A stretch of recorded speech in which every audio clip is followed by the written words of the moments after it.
I'm Paul Brendan Lyle, and this is Make and Do in my shop. And so, let's talk. So in all of my video production, what's ended up happening is I'm still learning. And as it turns out, I went to export 2 of the 4 videos in the series for the tabletop without double checking any of them. Told me it exported successfully, only to find out that no, only 2 of them out of the 4 were successful. Video number 1 and video number 3. So there's some lost material there, and I'm sorry for that. I hate it because my computer is small. It's not really set up for big video production. I'm only working with 8 gig of processing memory. I ended up losing video number 2. And basically what occurred, it's a hard thing to admit, but I mismeasured to the point of having to almost start all over again. And that's precisely what I had done. So what I want to show you is my answer to the issue, because what ended up occurring, let me see here, is my original measurement. I have no idea how it happened. And by the way, this is a book of my technical drawings. Yeah, let's have a look. Okay, so some of these I usually draw with a plastic ruler so I can see through. It helps me be just a touch more precise. Normally what I like to do in these drawings is draw to scale so that it gives me an idea of how many feet I'm dealing with of material and precisely how much I need to buy. And I'm usually very, very close to the mark on the amount of actual material that's necessary. This is a detail for the footers and the deck design of this particular shop that we're in. I did 15 concrete pier footers for this, and as you can see here, the whole thing didn't fit, but it gave me a solid idea. And then the amount of hardware, these are bolt throughs that double ply my framing joists on the outsides, and then my single ply joists are 1x12s hung with joist hangers and nails. So all told, I was able to give myself a really good count. A buddy of mine who works constructions looked at this drawing and said I could park a tank on it. So I felt good about that. Let's see, here's the electrical of the shop where all my outlets. I did the technical drawing, but just to figure where I knew where my tools were going to be relative to the front door and the windows. So I knew I wanted outlets in all of these locations. I was going to go with the floor, but the electrician suggested that we elevate them, and I'm so glad I listened. This is a floor plan of a decking that I would like to do in our future.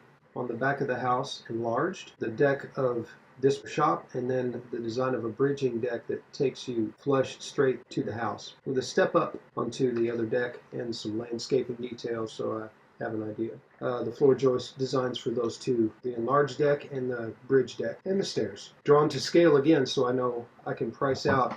Okay, here we go. This would be the issue right here. I don't know how. I looked at a measurement of 4 feet, and somehow my dyslexic brain told me that I was looking at 40 and 1/2 inches by 30. The 30-inch wide was correct. This was not. And I ended up with a tabletop that was about 11 inches short. This is very humbling. I don't like it.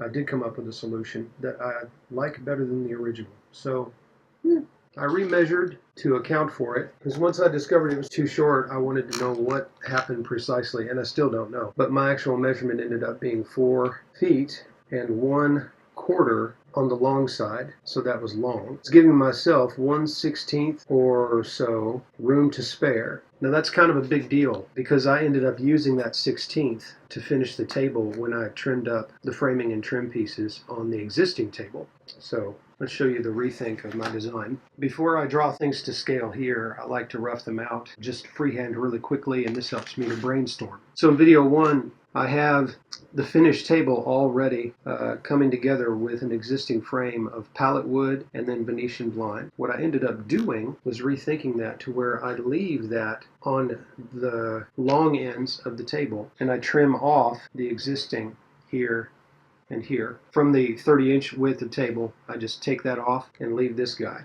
And then the parts of the table, the existing table here, that I cut off, spare parts, would be glued to each end on the left and the right long side. And they've got these lovely little decorative pieces that are like pyramids, right?